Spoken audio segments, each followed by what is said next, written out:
नवीदुर रहमान भाई का सवाल है कि सूरह फातिहा के बाद अगर सूरत मिलाना भूल गए और रुकू में याद आया तो क्या करना होगा।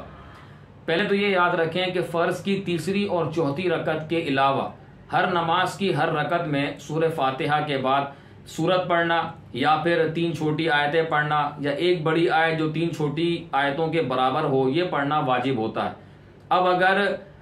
कोई शख्स सूरह फातिहा पढ़ने के बाद जो वाजिब किरात थी उसके ऊपर वो करना भूल गया और रुकू में चला गया, तो हुक्म यह है कि ये वापस लौटे और सूरत मिलाए या फिर एक बड़ी आयत पढ़ ले जो 3 छोटी आयतों के बराबर हो या 3 छोटी आयतें पढ़ ले, फिर दोबारा रुकू करे और आखिर में सजदा साफ करे तो इसकी नमाज दुरुस्त हो जाएगी। अगर रुकू में याद आने के बावजूद ये वापस ना आया और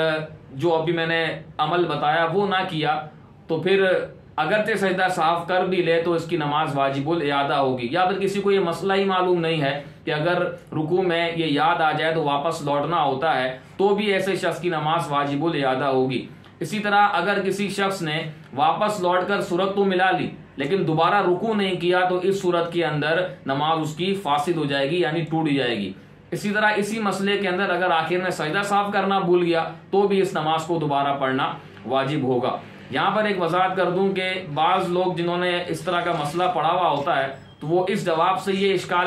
उनके जहनों में आता है कि सूरत मिलाना वाजिब है और हम जो है वो रुकू के अंदर मौजूद हैं और रुकू करना फ़र्ज़ है और फ़र्ज़ से वाजिब की तरफ नहीं आया जाता, तो फिर यहाँ पर ये मसला क्यों है। तो अल्लामा शामी रहमतुल्लाह अलैह ने इसका जवाब ये दिया है कि जो किरात है ये पूरा का पूरा एक फ़र्ज़ है, यानी अगरचे सूरह फातिहा पढ़ना वाजिब, उसके साथ सूरत मिलाना वाजिब, लेकिन जब हम ये किरात करते हैं तो पूरा फ़र्ज़ ही का सवाब मिलता है और ये किरात पूरा एक फ़र्ज़ है। लिहाजा रुकू से जब हम किरात की तरफ लौटेंगे तो ये फ़र्ज़ से फ़र्ज़ ही की तरफ लौटना होगा और इसमें किसी किस्म का मुज़ायका नहीं है। सल्लु अलल हबीब सल्लल्लाहु अलैहि मुहम्मद।